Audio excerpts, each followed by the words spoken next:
ನಮಸ್ಕಾರ ಪ್ರಿಯ ವೀಕ್ಷಕರೇ, MRS ನ್ಯೂಸ್ನಲ್ಲಿ ಸ್ವಾಗತ ಸುಸ್ವಾಗತ. ಸರ್, ಇವತ್ತು ಹುಬ್ಬಳ್ಳಿಯಲ್ಲಿ ಪ್ರತಿಷ್ಠಿತ ಕಾಲೇಜ್ ಎಂಬ ಹೆಸರು ಹೆಗ್ಗಳಿಕೆಯಾದ BUB ಕಾಲೇಜಿನಲ್ಲಿ MCA ಓದುತ್ತಿದ್ದ ನೇಹಾ ಹಿರೇಮಠ, ಅದು ನಮ್ಮ ಹುಬ್ಬಳ್ಳಿ ಧಾರವಾಡ ಪಾಲಿಕೆ ಸದಸ್ಯರ ಮಗಳು. ನಿನ್ನೆ ಅವಳು ಪರೀಕ್ಷೆ ಮುಗಿಸಿ ತಾನು ಮನೆಗೆ ಹೋಗುವ ಸಂದರ್ಭದಲ್ಲಿ ಏನು ಫಯಾಜ್ ಎಂಬ ವಿಕೃತ ಮನುಷ್ಯ ಆಕೆಯನ್ನ ಬಲವಂತವಾಗಿ 9 ಬಾರಿ ಹಾಡು ಹಗಲು ಎಲ್ಲರ ಎದುರಿಗೆ ಇವತ್ತು ಚಾಕು ತುಸ್ತಾನ. ಅಂದ್ರೆ ಕಲಿಬೇಕಾದಂತ ನೇಹಾ ಹಿರೇಮಠ ಆಗಿರ್ಬೋದು ಮತ್ತು ಈ ಕಾಲೇಜಿನ ನಂಬ್ಕೊಂಡ್ ಬರುವಂತ ಗ್ರಾಮೀಣ ಭಾಗದ ನಗರ ಭಾಗದ ಎಲ್ಲಾ ಕಡೆ ವಿದ್ಯಾರ್ಥಿಗಳು ಒಂದು ರೀತಿ ಭಯಭೀತರಾಗಿದ್ದಾರೆ. ಇಂಥ ಘಟನೆಗಳು ಈ ನಮ್ಮ ಹುಬ್ಬಳ್ಳಿ BUB ಆವರಣದಲ್ಲಿ ನಡೆದಿರೋದು ಬಹಳ ಖಂಡನೀಯ. ಈ ರೀತಿ ಆಗ್ತಾ ಇದ್ರೆ ಫಯಾಜ್ ಅಂತ ಏನು ಯುವಕರಿದ್ದಾರೆ, ಇಂಥವ್ರಿಗೆ ಈ ರೀತಿ ಬಿಟ್ರೆ ಕಾನೂನಿನಲ್ಲಿ ಯಾವುದೇ ರೀತಿ ಭಯ ಇಲ್ಲದಂತಾಗ್ತದೆ. ಅಂತ ಹೆಣ್ಣು ಮಕ್ಕಳಿಗೆ ರಕ್ಷಣೆ ಗೃಹ ಇಲಾಖೆ ಹಾಗೂ ನಮ್ಮ ಜಿಲ್ಲಾಡಳಿತ ಕೊಡಬೇಕಾಗ್ತದೆ.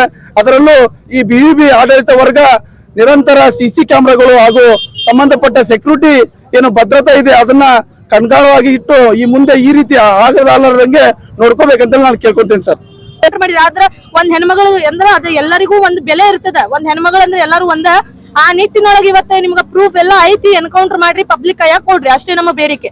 ಮತ್ತೇನು ಇಲ್ಲ. ಇದು ಮರಕಳಿಸಬಾರ್ದು ಅಂತಂದ್ರೆ ನೀವು ಕಠಿಣ ಕ್ರಮ ಅಂದ್ರೆ ನೀವು ಎನ್ಕೌಂಟರ್ ಮಾಡ್ಬೇಕು. ಗಲ್ಲಿಗೇರಿಸಿದೆ ಅದು ಮಾಡಿಸಿದೆ ಅಂದ್ರೆ ಇದು ಇನ್ನ ಹೆಚ್ಚಿನ ಉನ್ನತ ಹೋರಾಟಕ್ಕೆ ನಾವು ಕರ್ನಾಟಕ ರಾಜ್ಯದ ಹೃದಯ ಭಾಗವಂತ ಆಗಿರ್ತಕ್ಕಂತ ನಮ್ಮ ಗಂಡು ಮೆಟ್ಟಿನ ನಾಡಿನ ಹುಬ್ಬಳ್ಳಿಯಲ್ಲಿ ಒಂದು BUB ಕಾಲೇಜಿನ ಆವರಣದ ಒಳಗಡೆ ನೇಹಾ ಎಂಬ ವಿದ್ಯಾರ್ಥಿಯನ್ನ ಹಿಂದಗಡೆಯಿಂದ ಬಂದು ಪರೀಕ್ಷೆ ಮುಗಿಸಿ ಬಂದ ವಿದ್ಯಾರ್ಥಿಯನ್ನ ಹಿಂದಗಡೆ ಬಂದು ಚುಚ್ಚಿ ಹೇಯ ಕೃತ್ಯವನ್ನ ನಡೆಸಿ ಒಂದು ಬರ್ಬರವಾಗಿ ಏನೋ ಹತ್ಯೆಯನ್ನ ಮಾಡಿದಾನ. ಆ ಒಂದು ದುಷ್ಕರ್ಮಿಗೆ ಆ ಚುಚ್ಚಿ ಕೊಲೆ ಮಾಡ್ತಕ್ಕಂಥ ಪರಿಹಾರನೇ ಅಲ್ಲ, ಅವನಿಗೆ ಪರಿಹಾರ ಅದೇ ಅಲ್ಲ. ಬೇರೆ ಏನಾರ ಸರ್ಕಾರ ಇತ್ತು, ಕಾನೂನಿತ್ತು, ಆ ಕಾನೂನು ದೃಷ್ಟಿಯೊಳಗ ಅವ ಕಾನೂನನ್ನ ಕ್ರಮ ತೆಗಬೇಕಾಯ್ತು. ಆದ್ರೆ ಕಾನೂನನ್ನ ಕೈಯಾಗ ತಗೊಂಡು, ಈ ದೇಶದ ಕಾನೂನನ್ನ ಕೈಯಾಗ ತಗೊಂಡು ಚುಚ್ಚಿಯನ್ನ ಕೊಲೆ ಮಾಡಿದಾನೆ. ಆ ಕೊಲೆ ಮಾಡಿದಂತ ವ್ಯಕ್ತಿಯನ್ನ ಶೂಟ್ ಮಾಡ್ಬೇಕು, ಗಲ್ಲಿಗೇರಿಸಬೇಕಂತಂದ್ರೆ ಅವನ ನ್ಯಾಯಾಲಯಕ್ಕೆ ಹೋಗ್ಬೇಕು, ಬೇಲ್ ತಗೋಬೇಕು, ಫಸ್ಟ್ ಕೋರ್ಟ್ ಹೋಗ್ಬೇಕು, ಸೆಕೆಂಡ್ ಕೋರ್ಟ್ ಹೋಗ್ಬೇಕು, ಡಿಸ್ಟ್ರಿಕ್ಟ್ ಕೋರ್ಟ್ ಹೋಗ್ಬೇಕು, ಹೈಕೋರ್ಟ್ ಹೋಗ್ಬೇಕು. ಅಷ್ಟನ್ನಗಳು ಅಂದ್ರೆ ಎಲ್ಲಾರು ಮಾಡ್ತಿರ್ತಾರ. ಸರ್ಕಾರ ಚೇಂಜ್, ಜನಪ್ರತಿನಿಧಿ ಚೇಂಜ್ ಆಗಿರ್ತಾರ, ಜಡ್ಜ್ಗಳು ಚೇಂಜ್ ಇರ್ತಾರ, ಅಧಿಕಾರಿಗಳು ಚೇಂಜ್ ಆಗಿರ್ತಾರ. ಮಾಡಿದ ತಕ್ಷಣ ಪ್ರಶ್ನೆಗೆ ಆನ್ಸರ್ ಮಾಡ್ಬೇಕು. ಮಾಡಿದ ತಕ್ಷಣ ಯಾಕ್ರಿ ಸರ್ ನಾವು CC ಕ್ಯಾಮ್ರಾದಾಗ ನೋಡಿ ಕೊಲೆ ಮಾಡಿದ್ದಾನ ನಾವೆಲ್ಲರೂ ನೋಡ್ತೀವಿ, ತಮ್ಮ ಮಾಧ್ಯಮದ ಮುಖಾಂತರ ನಾವೆಲ್ಲ ನೋಡಕತ್ತೇವಲ್ಲ. ಮಾಡಿದ್ದು ಸತ್ಯ ಐತಲ್ಲ, ಅದೇನೇ ಮಾಡಿದ ಸತ್ಯ ಐತಲ್ಲ, ಅವಾಗ ಶೂಟ್ ಔಟ್ ಮಾಡ್ಬೇಕು. ಅವ ಎಲ್ಲಿ ಕಾಣ್ತಾನೆ ಅಲ್ಲಿ ಶೂಟ್ ಮಾಡ್ಬೇಕು, ಮೊದಲು ಶೂಟ್ ಬಿಸಾಕ್ಬೇಕು. ಅವನ ಆರೋಗ್ಯನ ತಪಾಸಣೆ ಮಾಡಿ ಆರೋಗ್ಯದ ಎಲ್ಲ ಗುಳಿಗೆಗೆ ಔಷಧಿಗಳನ್ನ ಕೊಟ್ಟು ವ್ಯವಸ್ಥಿತವಾಗಿ ಪೊಲೀಸರು ಅವನ್ನ ಕಾರಾಗೃಹಕ್ಕೆ ಕಳಿಸ್ತಾರೆ. ನೇಹಾನ ಕುಟುಂಬ ಇವತ್ತು ಜಿಲ್ಲಾಡಳಿತ, ಇವತ್ತು ಜಿಲ್ಲೆಯ ಎಲ್ಲ ಜನ ಹೆಣ್ಣು ಮಕ್ಕಳನ್ನ ಹತ್ತಂತ ಎಲ್ಲ ಪಾಲಕರು ಈ ಒಂದು ರೋಷ ನೋವಿನಲ್ಲಿದ್ದಾರೆ. ಅವನು ರಕ್ಷಣೆಯಾಗಿ ಪೊಲೀಸರ ಭದ್ರತೆಯಲ್ಲಿ ಊಟ ಉಪಚಾರ ಎಲ್ಲ ಆರೋಗ್ಯವಂತವಾಗಿದ್ದಾನೆ. ಬಂದು ಈ ವ್ಯವಸ್ಥೆ ಹೇಗೆ?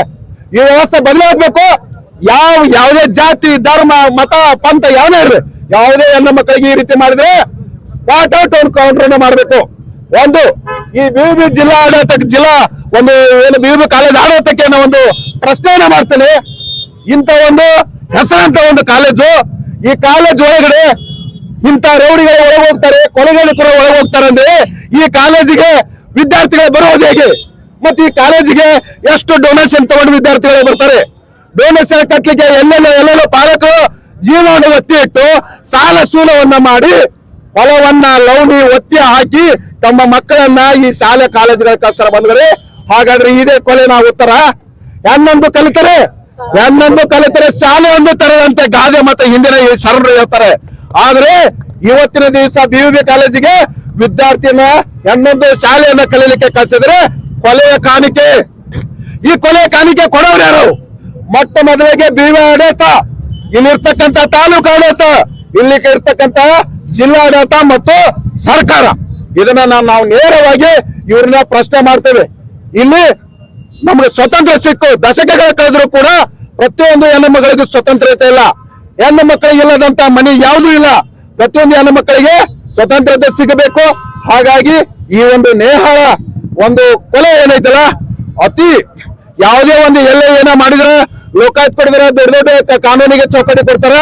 ಇವತ್ತಿಗೂ ಕೂಡ ಇಲ್ಲಿರ್ತಕ್ಕಂಥ ಜಿಲ್ಲಾ ಉಸ್ತುವಾರಿ ಮಿನಿಸ್ಟರ್ ಇರ್ಬೋದು ಮತ್ತೆ ನಮ್ಮ ರಾಜ್ಯದ ಮುಖ್ಯಮಂತ್ರಿಗಳು ಗೌರವಾನ್ವಿತ ಮುಖ್ಯಮಂತ್ರಿಗಳು ಇರ್ಬೋದು ಏನ್ ಮಾಡಕ್ಕೆ ಇದನ್ನ ಯಾವುದರ ಒಂದು ಆದೇಶನ ಮಾಡಿ ವಿಶೇಷ ತನಿಖೆಯನ್ನ ಮಾಡಿಸಿ ಅವಾಗ ಕಾನೂನು ಚೌಕಟ್ಟಿನಲ್ಲಿ ಯಾವ ಕ್ರಮ ತಗೊಂಡಿದ್ದು ವಿಷಯ ಪತ್ರಿಕಾ ಮಾಧ್ಯಮದಲ್ಲಿ ಬಂದ್ರೆ ಯಾವ ಹೆಣ್ಣ ಮಕ್ಕಳ ತಂಟಕ್ಕೆ ಹೋಗಿರಬಾರ್ದು ಇನ್ನುಳಿದಂತ ಪುಡಾರಿಗಳು ಹಾಗೆ ಒಂದು ಕ್ರಮವನ್ನ ಕೈಗೊಳ್ಳಿ ಅಂತೇಳಿ ನಮ್ಮ ಕರ್ನಾಟಕ ದಲಿತ ವಿಮೋಚನಾ ಸಮಿತಿ ಶಾರ ಸಮಿತಿ ಒಂದಿಂದ ಅನಿಲ್ ಡೋನಾಳ್ ಅವರು ಮತ್ತು ಶ್ರೀಧರ್ ಕನಗಲ್ ಅವರ ನೇತೃತ್ವದೊಳಗೆ ಈ ತುರ್ತಾಗಿ ಒಂದು ಹೋರಾಟವನ್ನು ಹಮ್ಮಿಕೊಂಡು ತಾಲೂಕಾಡಳಿತದಿಂದ ಸರ್ಕಾರಕ್ಕೆ ಮನವಿಯನ್ನ ಅರ್ಪಿಸಿದ್ದೇವೆ.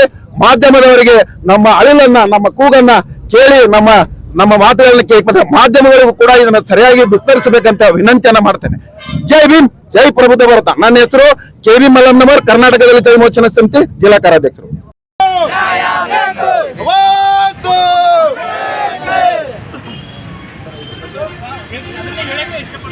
ಇವತ್ತು ನಮ್ಮ ಕರೆಗೆ ಹೋಗ್ಬಿಟ್ಟು ಇಲ್ಲಿ ಮಟ್ಟ ಸಾಹೇಬರು ತಹಸೀಲ್ದಾರ್ ಸಾಹೇಬರು ಬಂದರೆ ಈ ವಿಷಯದ ಒಂದು ಎರಡು ಮಾತಾಡ್ಬೇಕಂತಲ್ಲ ಅವ್ರಿಗೆ ಕೇಳ್ಕೊಳ್ತೀನಿ. ಎಲ್ಲರಿಗೂ ನಮಸ್ಕಾರ. ಇವತ್ತು ಏನು ನನಗೆ ಕರ್ನಾಟಕ ದಲಿತ ವಿಮೋಚನಾ ಸಮಿತಿ ವತಿಯಿಂದ ನಿನ್ನೆ ನಡೆದಂಥ ಘಟನೆಯ ಬಗ್ಗೆ ಒಂದು ಮನವಿಯನ್ನು ಕೊಡ್ತಾ ಇದ್ದಾರೆ. ಇದು ಮಾನ್ಯ ನಮ್ಮ ಗೃಹ ಸಚಿವರಿಗೆ ಕೊಡಲಿಕ್ಕೆ ಹೇಳಿದ್ದಾರೆ. ಆದಷ್ಟು ಬೇಗ ನಮ್ಮ ಜಿಲ್ಲಾಡಳಿತದಿಂದ ಆನಂತರ ನಮ್ಮ ಜಿಲ್ಲೆಯಿಂದ ಬೇಗ ಅವರ ಗೃಹ ಸಚಿವರಿಗೆ ಮುಟ್ಟುವಂಥ ವ್ಯವಸ್ಥೆಗಳನ್ನು ಮಾಡಲಿಕ್ಕೆ ತಪ್ಪದೇ ಇದನ್ನು ನಾಳೆವರೆಗೆ ಅವ್ರಿಗೆ ಮುಟ್ಟುವಂಥ ವ್ಯವಸ್ಥೆಗಳನ್ನು ಮಾಡ್ತೀವಿ ಅಂತ ಈ ಮೂಲಕ ನಿಮಗೆ ಇಷ್ಟಪಡ್ತೀನಿ. Thank you.